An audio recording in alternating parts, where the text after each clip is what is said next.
We're getting there. We're figuring this thing out. John, hear you there. Thanks for dropping by, as you always do. It is SDH AM, and I know I'm not Madison Cruz or Longshoe, so let me fix that really quickly. John, hear you there. Thanks for dropping by. And it's that day. It is the second semifinal in the World Cup here in SDH footprint. SDH HQ, it's downtown, and it's going to be 3 o'clock this afternoon. So we're here a little early, or a lot early, because of the anticipated amount of folks that are going to be in and around the stadium, whether they got a ticket or not. And what we are going to do here for the Power Hour, we're going to break down what happened yesterday, get you all of your stats, all your info, all your intel. We have sound from Thomas Tuchel that we will get into in just a little bit. Obviously, we're here till 9:05. Then we're heading downtown, and we'll be down there. So keep an eye out on your socials, set your notifications, all the things. And so it'll be a fantastic day for the sport. The fact that it is here in Atlanta in front of what is going to be, at the very least, a sellout crowd of 68,239 for the seventh time in 8 matches. You're going to have that number. And we'll get into postmortems and things like that as we go further down this week and next week, and we'll look at it with all of our pundits and friends and such. But it's going to be a big day. All I'm going to ask is that you be as safe as possible and enjoy the hell out of it. That's all I want. Wherever you're going to be watching, whether it's at home, whether it is at your favorite establishment, whether it is at your favorite viewing party in whatever town you're in, if there's something in the heart of downtown, or if your viewing party is in your favorite location, your favorite friendly location is what I was trying to say. And excuse this because, yeah, the whole brain functioning thing right now is not happening. But the biggest thing is enjoy it, have fun with it. And we've seen the scenes from downtown Atlanta last night with fans of Argentina, and they capped it, I want to say, at 10,000 at Underground Atlanta, and just having a damn good old time. The visuals out of there were fantastic.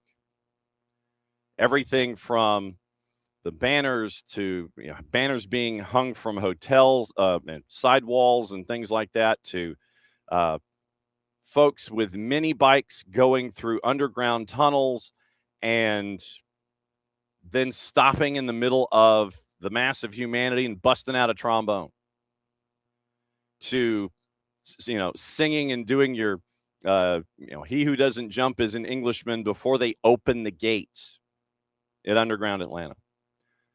Full disclosure, after most of the video that had happened yesterday, I was leaving downtown and heading back out to the suburbs, and it was wall-to-wall Argentina. You had your pockets of England fans in their favorite pubs and such, but it was wall-to-wall downtown Argentina fans last night. I anticipate it's going to be wall-to-wall Argentina fans about right now.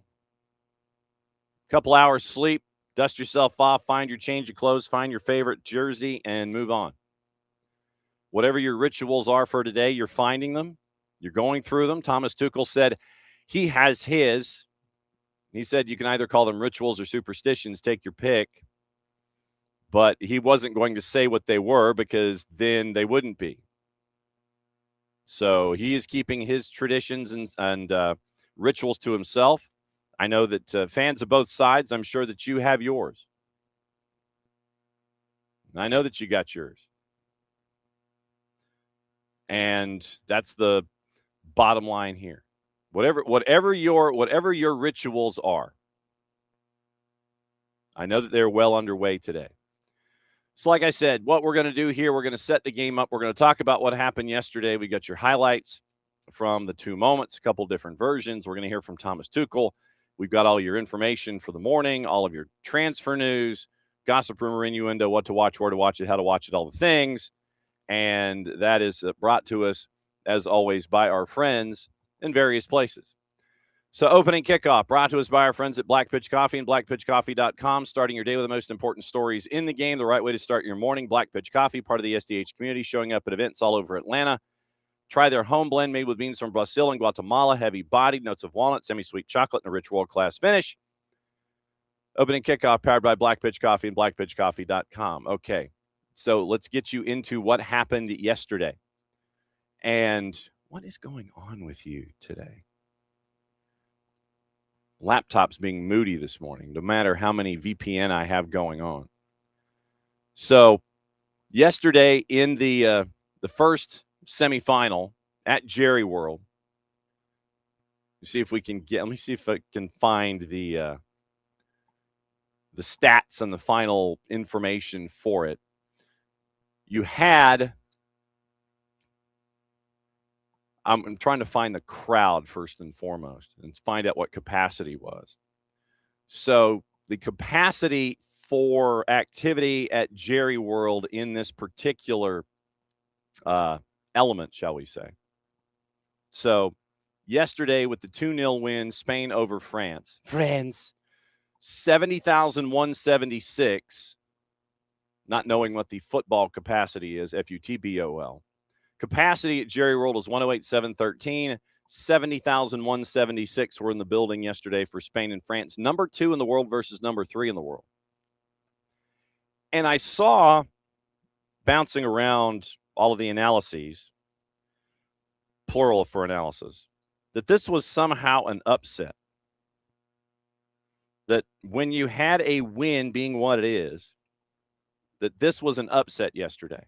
Number 2 over number 3 by the score of 2-0. People are going, oh, this is an upset.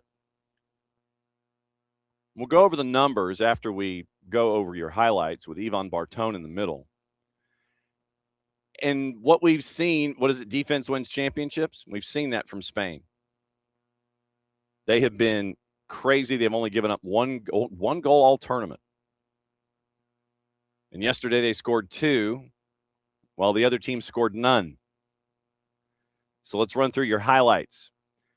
And it started with a no good, very bad day, basically, for the back line of France.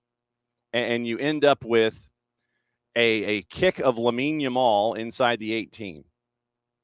After review, Yvonne Bartone calls penalty. And so Mikel Oyarzabal steps to the spot in the 22nd minute. Once again, this is courtesy of our friends at Telemundo. Boom. Desde el punto penal. Le va a pegar. Mikel Oyarzabal, gol.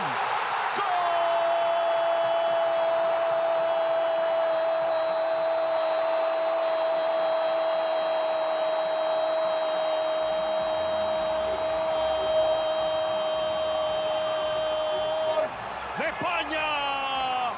Mikel Oyarzabal pone el 1-0. Tic-tac, ¡boom! Inatajable la ejecución de Mikel Oyarzabal, el delantero de la Real Sociedad. Le pegó con alma y vida.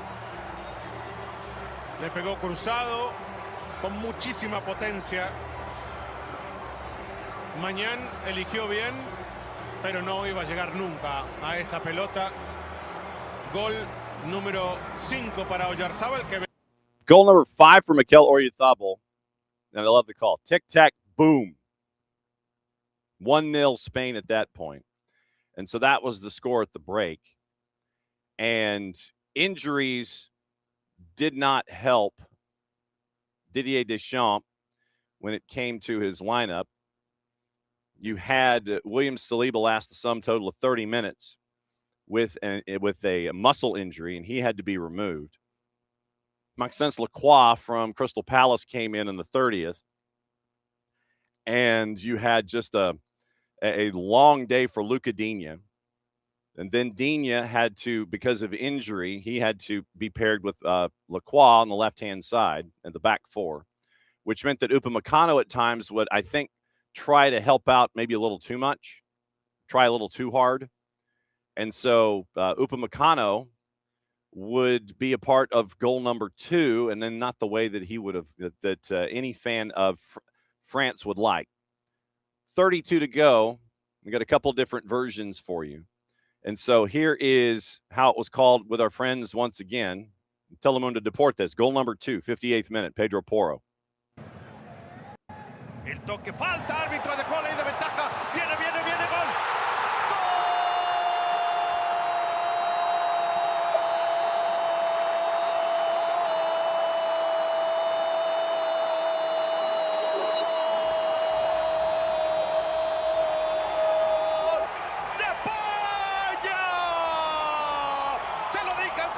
Con España, Pedro Porro ataca más que con el Tottenham. 2-0. Segundo gol que marca Pedro Porro en este mundial. El otro había sido de cabeza. Este es a partir de un pivoteo sensacional que hace Olmo al borde del área, donde el árbitro también hay que destacarlo porque Barton aplica muy bien la ley de la ventaja. En esa pared construida, desarticula, desarma un sector defensivo francés al que no se lo había casi desafiado durante el Mundial, pero que cuando un equipo de las características y del poderío de España le intenta este tipo de jugadas, lo expone, porque aquí la Croix se... And so you end up with a great moment of continuation. Ain't no whistle being played. And so the pass that goes inside, very, very quick 1-2. And by the time you turn around, Dani Olmo has sprung Pedro Porro. And Porro coming from his outside back position, obviously, once again, we always talk about loose constructs. So in the buildup, Porro had made an outside run. Pass goes inside to Dani Olmo. Olmo gets upended, but there wasn't a whistle. And so you see for that second, the back line of France freeze. Olmo with the pass, Porro with acres of space, puts it past Mikey Magnon, and then that's 2-0, and that would end up being the final. 2-0, and so in an upset, number two knocks off number 3. Sure, it was an upset. Luis de la Fuente, he had everything laid out with France. And getting into the stats from the afternoon, XG of 1.63 to 0.31. 0.31 XG for France. 0.31 XG. France had more shots on target. They had more touches in the opposition box. But, of course, when you're trailing and Spain is just going to continue to lock down on you, then that's what you end up with the numbers pushing over. XG in open play, 0.79 to 0.16. XG on set play, half of the number for France. 0.15 in the XG with set plays. Then you get into XGs and XGOTs, XG on target, all that kind of stuff. 4 of those 5 categories, Spain had the lead in the numbers. 3 blocks compared to 2. 5 shots inside the 18 compared to 4. 6 shots outside the 18 for France compared to 5. More passes, more accurate passes for Spain in both halves. Accurate long balls, 19-14 to France. Accurate crosses, 4-1. Spain was 1 of 7 in crosses on the afternoon. And France was 4 of 20. Defensively, 22 tackles for Spain compared to 13. 8-7 picks, 3-2 in blocks. Both of those were France advantages. 22 clearances to 11. Once again, with the lead, you're defending. Duels, 52-44. Ground duels, advantage of 1 for Spain. Duels, 1 in the air, 17-8 for Spain. Unai Simon, obviously the number 1 man on the board, courtesy of our friends at FOTMob. 3 defensive contributions, handful of saves on the day. Digging into his numbers specifically. 19, and this is also something to keep an eye on when it comes to stats and distribution for Unai Simon. 19 of 37 passing at 51%. 6 long balls to start play back in. 1 diving save, 2 inside the box. 5 throws, 1 high claim, 10 defensive recoveries for Unai Simon. 3 clearances on 55 touches for Simon in the afternoon. Then obviously Pedro Porro with a goal. He was your number 2 rating for FOTMA, but at 8.1. XG, XGOT, yes, sure, those numbers are out there, and they're all positive. 23 to 29 passing for Porro at 79%. One shot on, one shot off target. In the attack, 49 touches, 3 passes into the final third. 6 defensive contributions for Porro as well, 2 tackles, 3 clears, a pick, 3 recoveries, and a dribble pass, and he was 4 of 6 on his duels. And then we talked about the back line, and we were wondering about triangles and responsibilities. Poku Barsi had the 3rd highest rated marker for Spain players at a 7.7. Played the full 90 minutes from the back. Porro, Ruiz, Cubarsí, Oyarzabal with a goal. Cucurella, Rodri, Laporte, Rabiot. Literally, you had 3, 6, 8 players for Spain before you got to the first and the highest ranked player for France, and it was Adrien Rabiot. It was not Kylian Mbappe. The dictator had a bad day. Literally, he had the lowest rating of any position player that started the match. A 5.8 from the striker position, had the most touches in the opposition 18 with 7, took the most shots with 3, had the most dribbles with 4, and punched a 5.8. 90 minutes, no goals or assists. XG for Mbappe, a .09. 12 of 16 passing. 2 shots off target. 2 shots. 2 shots on the day for Mbappe. Official shots. So, I mean, we all round off with our numbers and such. 2 shots for Kylian Mbappe, both off target, 1 blocked shot. 37 touches, 7 of them inside the France 18. Inside the Spanish 18. 4 of 9 on the dribble, 2 passes into the final third. Did not complete a cross or a long ball. Dispossessed 3 times, and he was offside 3 times. 7 touches inside the Spain 18 in his 37 touches. 2 shots. That's it. 5 of 14 on the ground with his duels. Fouled once, and he committed a foul. That was Mbappe's day. They had him figured out. They had the offense figured out. So you tip your hat to the upset-minded number 2 team in the world. How this was an upset is beyond me, but registered as such by some in the business. Spain have won all 7 of their knockout stage matches at major tournaments under Luis de la Fuente. 649 minutes without conceding before Belgium's equalizer in the quarterfinal. 13 World Cup and Euro matches without losing. De La Fuente, most by any manager. France went in having won all 6 of their World Cup matches, scoring 16 goals. They were in their 3rd straight semifinal. And they do not advance from there. Spain, the number 2 team in the world, gets the upset win over France 2-0. Sure. That was an upset. And I, that is one of the things that it is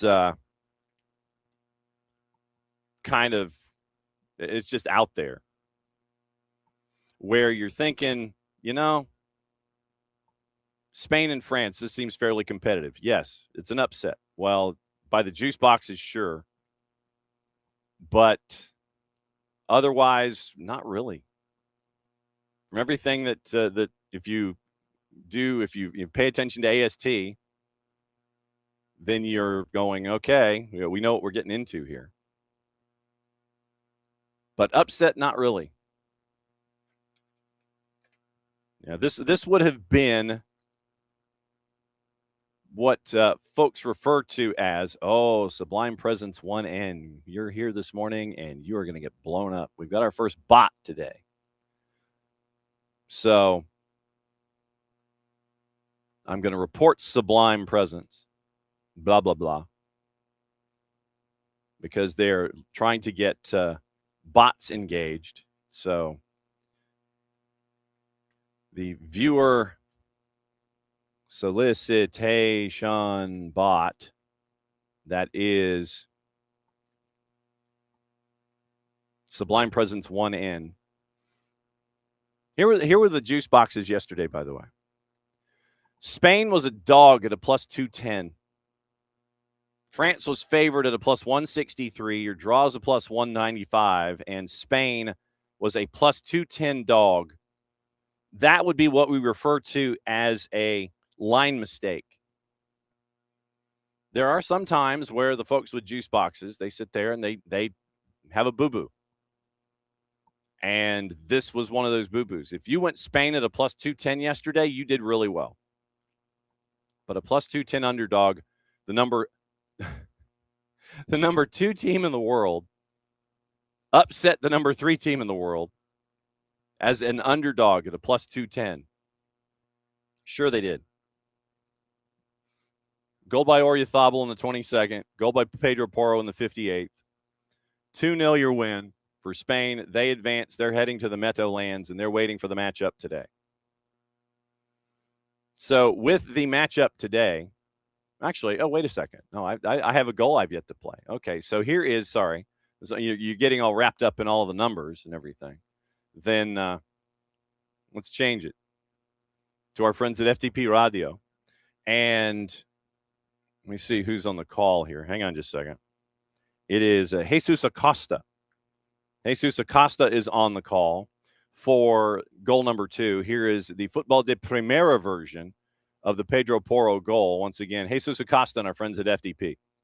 Del segundo tiempo, viene Dani Olmo con espacio, se escapa Dani Olmo, 3/4 de cancha, sigue Dani Olmo, toca al costado Dani Olmo buscando la oportunidad para Alex Baena, que le quiere pegar enfrente a la marca de Koundé, recupera nuevamente, se apoya con Rodri con la pelota, levanta la mirada, la mete al costado derecho, corta Lucas Digne, rechaza la pelota, la termina ganando Fabián Ruiz con la marca de Manu Coré, entregó en corto la pelota para Pedro Porro, la pisa, la aguanta Pedro Porro, en la entrada del área, buscando a Dani Olmo, dejó la pelota para que venga la oportunidad de Porro, que le pegó al arco, la metió, balón adentro, golazo.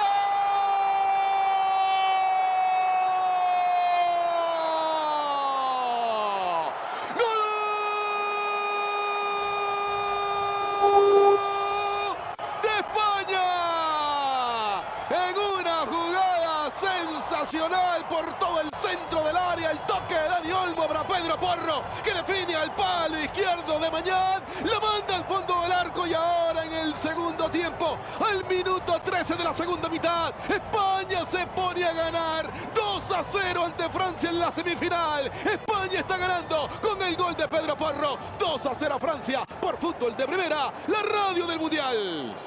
There's your tagline. Football de Primera, the Radio Mundial. So there you go. That was the call from Jesus Acosta yesterday on goal number 2 that sent Spain on their way. And this is where we are. So yesterday we had the MD-1s, and it was an opportunity for us to give a quick listen to both Thomas Tuchel and Lionel Scaloni as they get ready for this match. And just to let you know where things stand, let's see if the juice boxes again that are laid out for this match. England slightly favored at a plus 175. 90-minute draws a plus 188. Argentina's a plus 200. Take the information as you wish.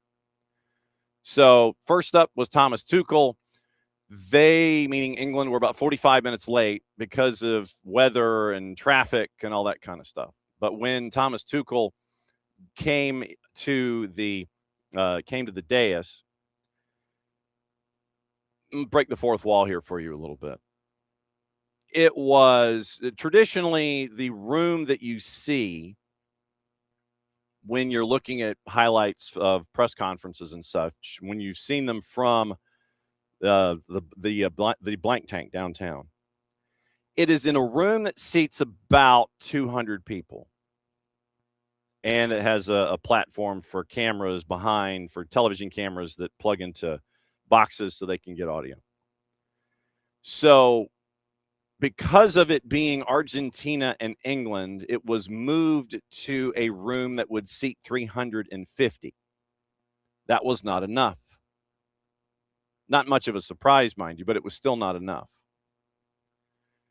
You had Thomas Tuchel come to the platform. You still had people who were covering the event, shooting still photos through a door, trying to shoot what was going on just so they have, here's my cover video. Here's my cover photo of what was going on. You had people in the concourse or in the walkway outside of the makeshift larger press conference room that seated 350 that still had people outside.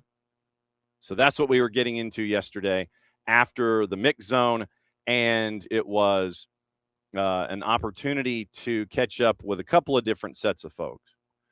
And that reminds me. That absolutely reminds me. I forgot to do that too.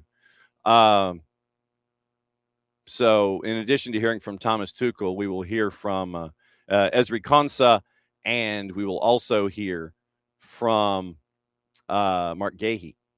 So we'll get that squared away as well. So let me see if I can download things and try and do like 19 things at once. So no, I don't want that. And what I'm trying to do here is I'm trying to download the silly thing so you can actually listen to it.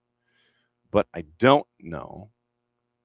No, I don't want to reply. I want to download the thing. So let me see if I can download it. But first, actually tell you what, let me do this.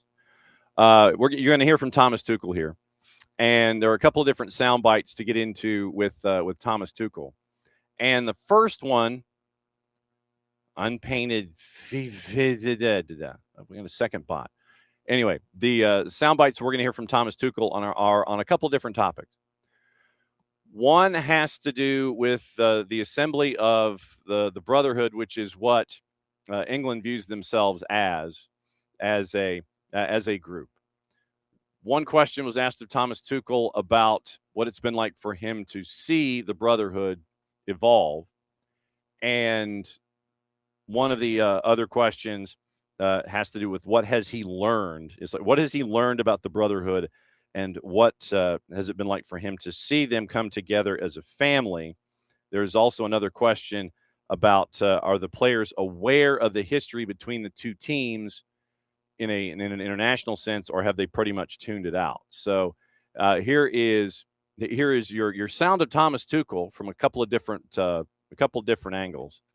And Thomas Tuchel, England national team head coach. All right, so here's your Thomas Tuchel sound from the MD-1, and we're going to play them here right now. Good question. I would say it's irrelevant, but I'm not sure about it. I think the players are very aware of both countries, what it means to them. If a fixture provides, like you said, so many iconic moments, I think you cannot just say it's just another football match. But as a coach, we do exactly that. Focus on what we can influence. We don't actually, me and my team, between us, we don't speak about the historic events. We don't speak about the iconic moments. It's in itself iconic enough, and the tension is big enough. So we try exactly the opposite and try to influence the players and what we want them to do, how to behave in different situations. And we try to reduce the informations. The bigger the stage gets, the bigger the tension grows. So hopefully we can simplify the messages enough that they can execute it. Yeah, we try exactly what is maybe not possible, but yeah, the magnitude of the match is just what it is. I think it does not help if we engage emotionally in that. And so, not engaging emotionally is what it's like. Focus on the task at hand. Yes, there is history, but we're going to focus on the task at hand. So that is what Thomas Tuchel said about being aware of the players being aware of history.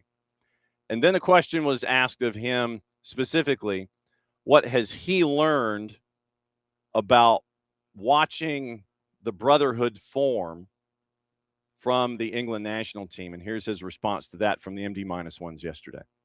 What have I learned?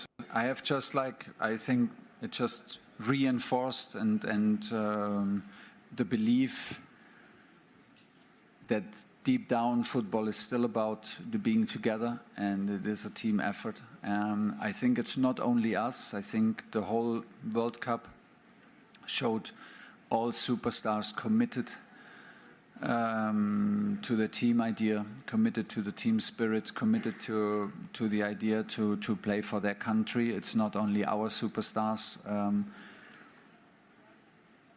We created this special spirit in September, October, November, and then we relied heavily in our nomination process on this group of players. Everyone bought into it on the very highest level, and like I said, it's just reassured me, and it's just what's the word I'm looking for? It's just like reinforced the belief that we had in this group. And from day one, we were quite early out here in preparation camp. It's just outstanding mentality, mostly behind closed doors. And then you see it, of course, on match days. You see the effect of it. But it was, it is on the very highest level, the togetherness. The team is absolutely ready to give everything every single time. And they simply don't give in. This is the key attributes of our team, which is makes me very proud. And so then he was also asked about seeing this group come together in a basically in a 6-week period of time where they live like a family and they are seen as a family. So then he was asked about that. And then once again, here is the response from Thomas Tuchel yesterday at the MD-1s. That is the essence. This is the essence of football for me, even, and for sure of international football. To select a group of players for a short moment. This feels so short, so we're already 6 weeks together. But to select a group of players to live like a family together.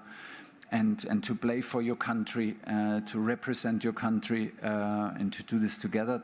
If we want to achieve big things, we can only do this, like you said, as a brotherhood. And this was very clearly transmitted from the Argentinian team 4 years ago. Clearly, you could feel it. You could feel it in front of the TV, how close these players are. I experienced it, of course, also on club level. I experienced it with South American players. How much they mean it, and how much it fuels them to be close together on and off the pitch, and how much it elevates their performance. That's why I'm glad that we have the same bond now in our camp, and that we transmit the same feeling. I think it comes down, it's the essence and the beauty of the game, and I think what people and fans really demand, to see a team together, giving everything physically, mentally, and transmit the right energy. Because everyone knows that no one can guarantee a result, but we can make sure that we play the game in the right way, with the right mentality and mindset and attitude, and I think both teams do that. And so now it is the opportunity for Thomas Tuchel and England to go up against Lionel Scaloni and Argentina. And that's at 3:00 this afternoon. Obviously, we'll let you know what's going on downtown. And after the power hour, we're going to start. I'm going to start migrating that way, and then we will let you know what's going on with all of that as we go. So that's part one of the process that we have here with Thomas Tuchel in Germany and taking on Lionel Scaloni in Argentina. Okay, so getting into all of the stats and numbers and things that are attached to this matchup. Once again, looking at all of the if you're into the stats and the numerology and all this kind of stuff. Just to give you a reminder. And this is also pretty big. The fact that you have, and we also talked about this yesterday and with Bart Beck on Monday, Ismail Elfath is the man in the middle today. And you have a U.S. crew, a U.S.-based crew, as the man in the middle, and the your ARs. So the crew for the match this afternoon: Ismail Elfath, man in the middle. Corey Parker and Kyle Atkins are your ARs. Your fourth official, Maurizio Mariani of Italy. Your reserve AR is Daniele Bindoni. Your VAR is Marco Di Bello. Marco Di Bello will be in a room in Atlanta on site. AVAR is Juan Lara from Chile. And your support VAR is Tatiana Guzman from Nicaragua. Standby VAR is Armando Villarreal. And your standby AVAR is Joe Dickerson. Three of those individuals will be standing in front of a bunch of monitors. Well, one will be standing, and the others will be sitting when you see the full screen on the right-hand side of the page with the appropriate names, and they're all looking at monitors, looking busy. So Elfath was even in contention to officiate the grand final next week, but he gets the semifinal. He and the crew get the semifinal this time around. And this is his fourth World Cup match. He refereed Uruguay and Spain, sent off Canobio. Main referee, Netherlands, Japan group stage, and Brazil, Norway round of 16. Fourth official in the World Cup final last year in Qatar with Argentina and France. So for the first time in history, you have two CONCACAF referees in charge of officiating the semifinals. Remember, Ivan Bartone from El Salvador, and he reffed the match yesterday. So it was, let me see, there was where's that feature? Let's see. There was a feature that was posted involving Ismail Elfath. And Elfath has been officiating Major League Soccer since 2011. FIFA listed referee 2016. Moroccan American. Came to the United States in 2001 at the age of 18 after winning a diversity visa lottery. Graduated from the University of Texas with a degree in mechanical engineering in 2006. Still resides in Austin, Texas. Joined a Major League Soccer officiating crew as a fourth official 2011. Refereeing debut in 2012. Referee for the first ever match in the United States to use VAR. He was being tested in the USL at the time, and he was doing Red Bulls 2 in Orlando City B. He was doing that matchup, and so he was the first official, the first man in the middle to have the opportunity to have VAR with him while he was doing his job. 2013 USL Championship, 2015 MLS All-Star Game, 2022 MLS Cup LAFC Philadelphia Union, referee of the year twice, 2020 and 2022. And so we mentioned the matches that he has been a part of here in this particular World Cup. So I'm trying to see. There was another article that was posted about Ismail Elfath and a bit of his history, because we mentioned once again his background, winning the diversity visa lottery, and so that was a part of what we were able to find out about him. So Henry Winter did some background. Left an extended family of 16 in his grandfather's house. His mother died when he was 8. Arrived with $200 at the University of Texas. Played striker for Austin Lightning in USL League 2. Complained about ref standards, and so instead of sitting there and complaining, what are you going to do about it? Well, I'm going to become one. played until he was tackled badly from behind, overreacted and was sent off, argued with the ref, grabbed the red card on the way off, and he was suspended, and then he focused on reffing. Got a job in IT while climbing the refereeing ladder. He upset Cristiano Ronaldo by disallowing a goal for an apparent foul, and a lucky omen for Argentina, the fourth official in 22, and they finally won. Naturalized U.S. citizen, and he has spoken candidly to the Austin American-Statesman newspaper about being a Muslim after 9/11, talking of the abuse, but also the great kindness of Austin people, a role model for U.S. refereeing and his faith. So that is part of the Ismail El-Fath, the Ismail El-Fath bio. Let me see if we can find that article from the Austin American-Statesman. And we'll see if, let's see, it was Kirk Bowles from 2022 wrote an article. I'm not going to subscribe to continue reading. So apparently there was an article in 2022 that with the Austin American-Statesman.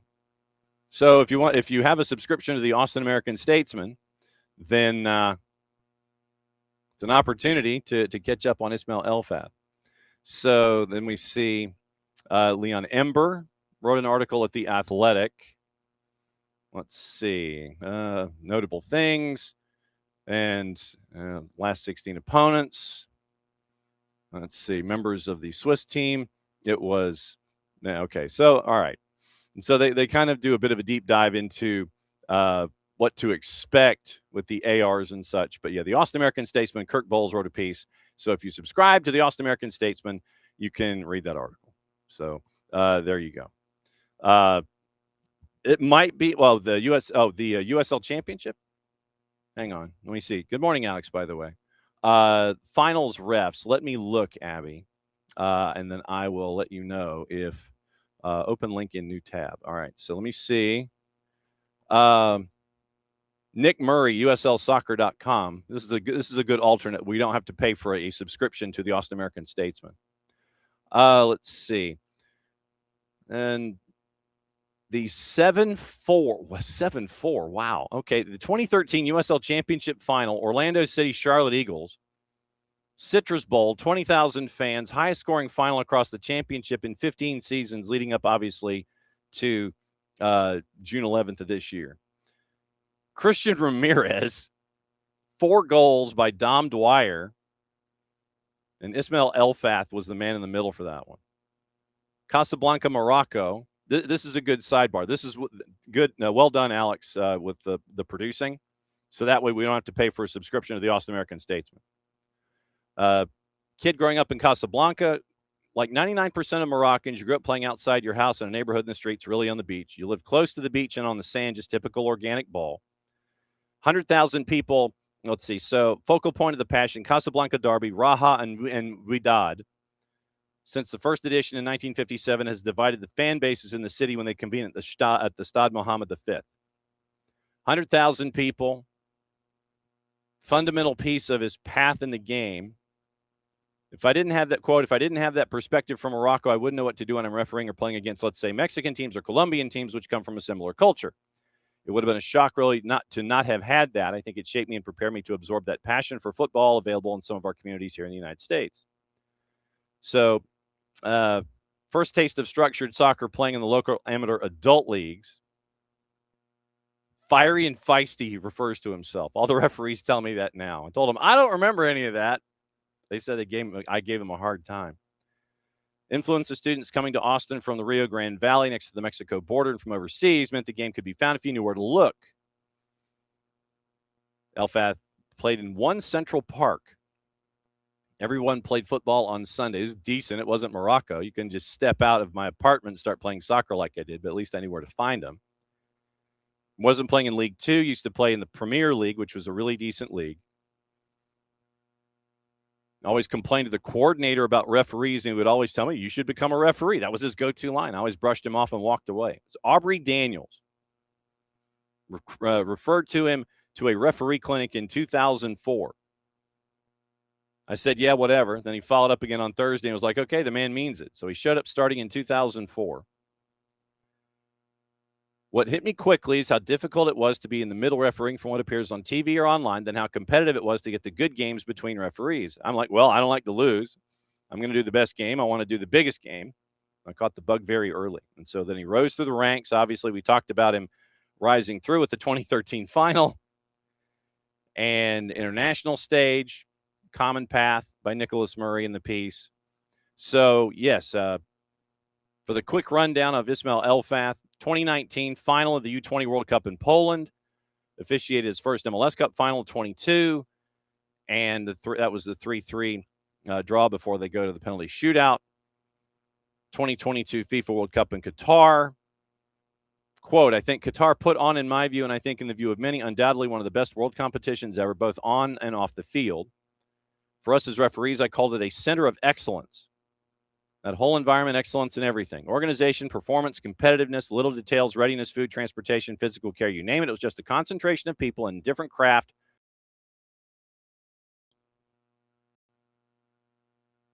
Set a goal since 2019 that we were going to go to tournaments. But we weren't going to go to tournaments to participate. We were going to go to win. Part of that competitiveness as a crew. So, and then he gets into the future. So, yes, this would be your required reading of the day is the article that Alex has brought up from the USL Championship website leading into the tournament. So, that's your background on Ismail Elfath. So, your rundown, here it is. England, Argentina, sixth finals meeting. England prevailing 62-66, 2002. Argentina coming out on top, 86 and 98. England gets to the semi after coming from behind to defeat Norway 2-1 after extra time. Jude Bellingham gets both goals, scored twice in a 3-2 win over Mexico. They'd finished first in Group L ahead of Croatia, Ghana, and Panama, edging past the Democratic Republic of Congo in the round of 32. Argentina, 3-1 extra time win over 10-man Switzerland in Kansas City. Alexis opened the scoring. Julian Alvarez, Lautaro Martinez scored in extra time. Won all three matches in group. Austria, Algeria, Jordan, 3-2 wins over Cabo Verde and Egypt in the knockouts. England have won 6 of their 14 encounters against Argentina. They've drawn the other 6. They've drawn 6 and lost 2. First meeting since 2005 in a friendly in Geneva. Remember, Lionel Messi has never played against England wearing an Argentina shirt. England have played 18 World Cup matches since South American teams winning 8, drawing 4, losing 6. Made it through to their 4th semifinal, second in the last 3 editions. Once again, pointing back to 1966. England won 4 successive World Cup encounters for the first time since a 6-match run spanning their last 5 fixtures in 66 and the opener in 70. They've lost only one of their last 11 in the World Cup, winning 8 in regulation. 13 goals at this edition of the World Cup, equaling their highest ever tally, which they got in Qatar in 22. Most World Cup goals scored under the age of 24. Mbappe, 12. Pele and Jude Bellingham, 7. 12 of England's 13 goals have been scored by either Harry Kane or Jude Bellingham. Marcus Rashford, the only other player to find the net. Come back from a goal down to win twice in their 3 knockout matches on their way to reaching the semis. Down to DR Congo here.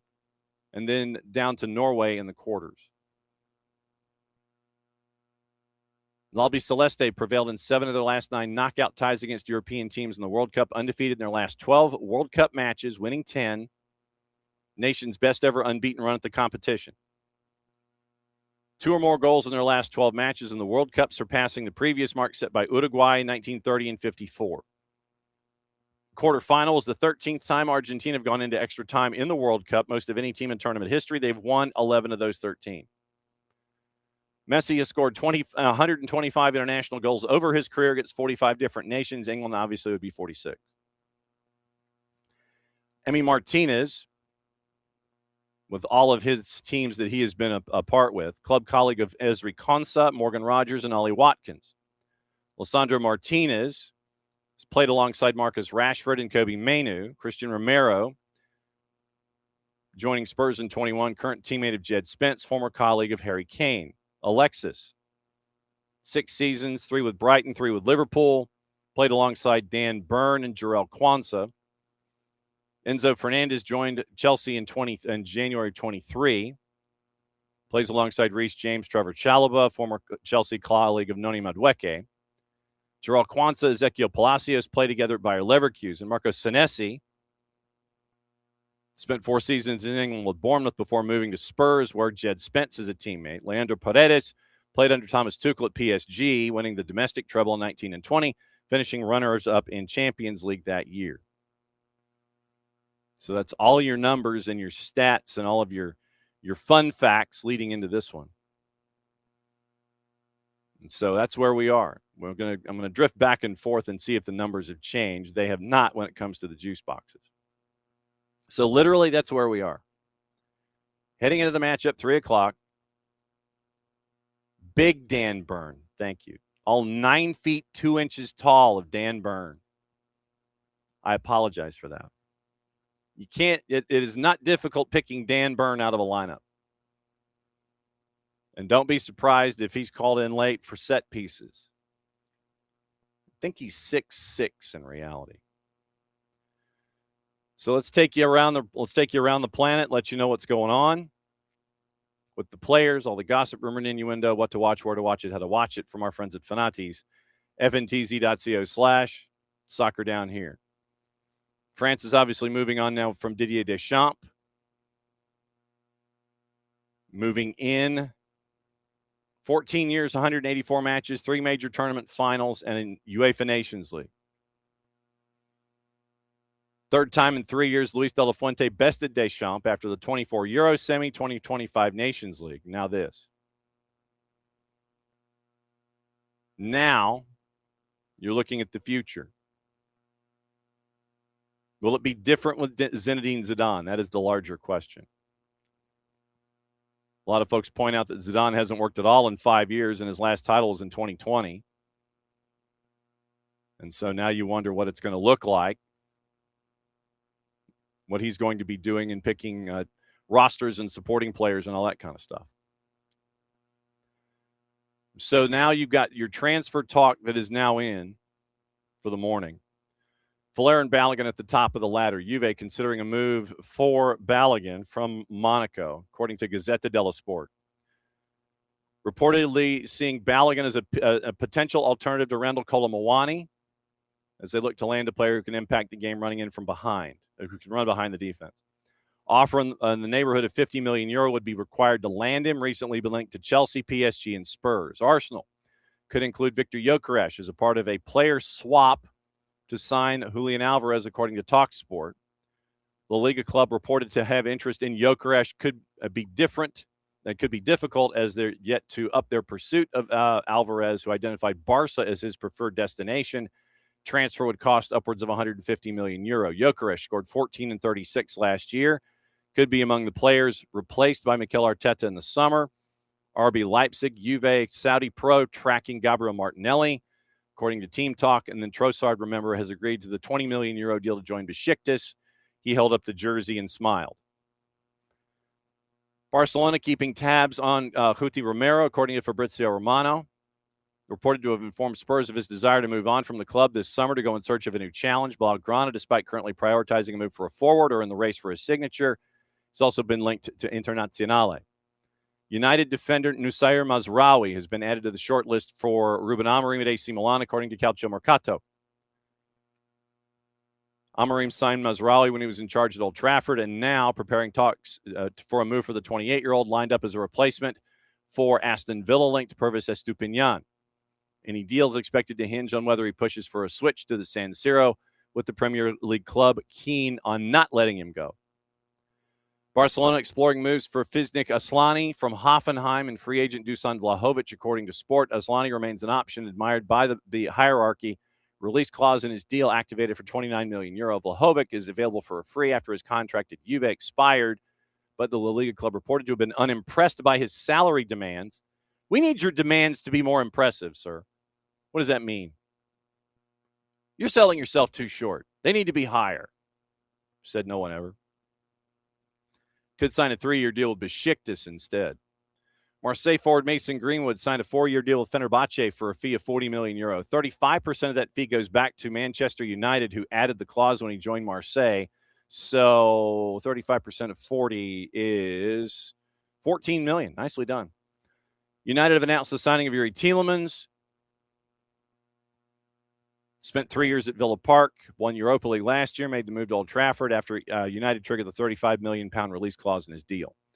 London City have announced the signing of former Lyon striker Kadidiatou Diani for £500,000 on a 3-year deal.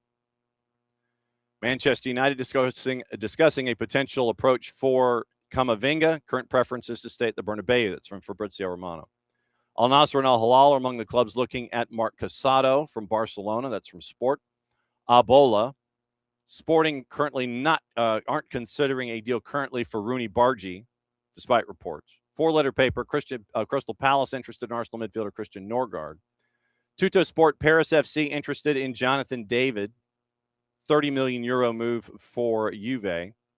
Team Talk AC Milan leading the race for Arsenal's Gabriel Jesus. Real Sociedad, Real Betis interested in Southampton forward Leo Cienza, previously linked to Spurs and Everton. That's from AS. Ajax remain hopeful in signing Marc-Andre ter Stegen from Barca. That's from Mike Verwij. Juve's Douglas Luiz open to a switch to Everton from Football Insider. Corriere dello Sport, Roma lining up a move to sign Crescencio Somerville. Manchester United keeper Radek Vitek keen to leave the club amid interest from Celtic. Football Insider. Gazzetta dello Sport, Juve set to refocus their attention on a move for Vicario from Spurs after struggling to reach an agreement with Villa for Emi Martinez. And Crew, according to Globo, here in MLS, closing in on securing a loan deal for Sao Paulo striker Tapia. No word on the financials on that one. So, looking at other stuff out of Major League Soccer, didn't know if you saw this yesterday. Toronto FC2 is relocating to Barrie, Ontario for the 28-29 MLS Next Pro season. They are going to be operated by Barrie Stadium Group, which intends to build a 3,500-seat stadium as a part of a downtown redevelopment. We're catching up with them next week. Lewandowski officially joined the Fire through 27-28. Craig Berhalter is going to pair him with Ugo Kuipers in a 2-striker system, a tactical shift he prepared for in the weeks leading up to the World Cup. And you're going to have the kind of move with Kuipers and Lewandowski that you had with Ray Bourque and Phil Esposito. For those of you that may not remember, for the longest time in Boston Bruins lore, Phil Esposito wore number 7. He retires. Ray Bourque comes in. He wears number 7 as approved by Esposito at the time. Then the Bruins decide that they're going to hang the number from the rafters and retire the number. At the ceremony at the Old Boston Garden, and Phil Esposito did not know this, Ray Bourque was changing his jersey number. His sweater number went to 77, and he unveiled it to the crowd there during the ceremony. So he added a number, went from 7 to 77 as the Esposito sweater went to the rafters. Same kind of deal in Chicago with the Fire. Ugo Kuipers is adding a 9, so he'll be 99 as Lewandowski is going to be the 9.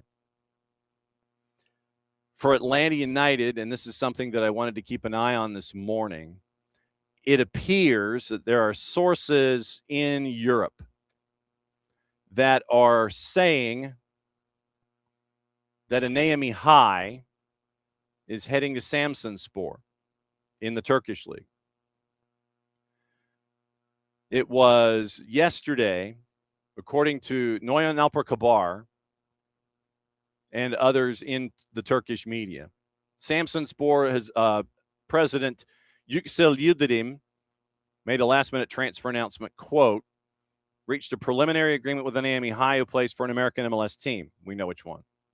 We were interested in him last year, too, very eager to join Samsunspor. Our technical director has also given a positive report. And he also mentioned 2 other players. But Anayemi High from George Saroukas, Athlos News, Metro Sport, various sources, Noyan Alper-Kabar in Turkey. It is a loan deal for a year with an option to buy is the most likely scenario, expecting to arrive in Turkey this week to complete a transfer.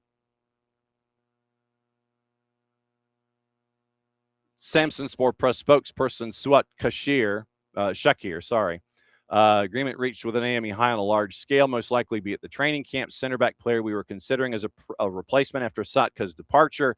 Last season, we'd reached an agreement with him, but the player backed out of the transfer after talking to Thomas Rees. And so That was the news yesterday from Yüksel Yildirim, and now moving from Atlanta United to Samsunspor, and we don't know the financials yet when it comes to probably an AME High moving from Atlanta United on loan to Samsunspor. So looks like it's going to be loan with an option. Verbal agreement in principle reached with the 28-year-old center back who's been approved by manager Thorsten Fink. Signatures expected to be signed after ironing out details with the experienced defender who is eager to come to Turkey. So multiple sources, multiple places are saying that an AME High is going from Atlanta United to Samsunspor in the Turkish league. So we'll see what happens with that, and if it becomes any closer to being locked in. It's a verbal agreement in principle, an AME High to Samsunspor announced yesterday by the president, Yüksel Yildirim. Player eager to join. So keep an eye on that. So we'll keep an eye on an AME High, but that is the rundown of that. Okay, so it looks like we might have Kevin Hewitt on Monday as well. So we will look at that really quickly and see what's going on. And thank you to everyone at Kennesaw State for making that go down. Other stuff out of Major League Soccer. Vancouver Whitecaps have proposed taking over management of BC Place to resolve their stalled 19-month sale, a deal that would grant them control over scheduling and matchday revenue, including concessions, where current rules limit their beer sales to just 10% of volume. Sources in San Diego actively working to unload Chucky Lozano, who is not training with the team. Tyler Heap stating they're seeking a resolution based on whether Lozano, quote, wants to continue playing football, end quote. And New York City FC negotiating a loan deal for 20-year-old Palmeiras forward Luigi with a $7 million buy option, though the clubs differ on loan length. NYC pushing for a full year. Palmeiras want the short-term deal through December, according to Andre Hernan. So that is the rundown of everything in Major League Soccer. So before we get out of here, let me check sourcing and everything. Oh, we got to do what to watch, where to watch it, how to watch it. Brought to us by our friends at Fanatis, ftz.co/soccer down here. Shouldn't be all that difficult to figure out what it's going to be, but we do have other stuff. Okay. CBS Sports Network, USL Championship, Sporting Jackson, Pittsburgh at 7:30. That is well after the semifinal here in Atlanta. England, Argentina, Fox, Big Fox, Telemundo, Fox ONE, Peacock. That's going on today. ESPN Plus has USL Championship, USL League One, 7 o'clock, Lexington, New Mexico United, and the Miami FC in Indy 11. 6:30, One Knox is hosting Fort Wayne. Chattanooga Red Wolves hosting AV Alta, and Forward Madison and Richmond Kickers. That one is at 8 o'clock Eastern time. Those are all on the Plus. Women's action tonight. ESPN has Gotham and Washington Spirit at 8 o'clock. The Plus is simulcasting that as well, and also on NWSL Plus, Orlando and Boston. That is at 7 o'clock tonight. Fanatis, ftz.co/soccer down here. Helps. That link is important. Helps them out, helps us out, helps you out when it comes to adding to your streaming services and all the things. The official term. Once again, you can get TVV out of Venezuela. But if you have cable systems that have the Spanish-speaking package, you probably already have it. CDO Plus out of Chile. Liga 1 Max Pro out of Peru. You have TIC out of Argentina. Their coverage of Argentina in the World Cup has been must-see. You have everything from the BNs, which means Middle East, North Africa, AFCON, WAFCON coming up in a couple of weeks. All of their qualifiers for all of the worldwide tournaments. They had a U17 tournament on a couple of weeks ago.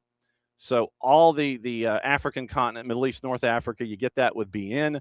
You also get their work in the European leagues, in France, in Turkey, and in Poland. You get Libertadores, Sudamericana, links to Tigo Sports, links to CATV, a lot of the A and B divisions in South America that you wouldn't normally have access to. You can get that at Fanatis, ftz.co/soccer down here. All right, so let me run through the papers really quickly, see if there is anything that I have missed when it comes to signings and such, we probably should check in with our friends Ben Jacobs and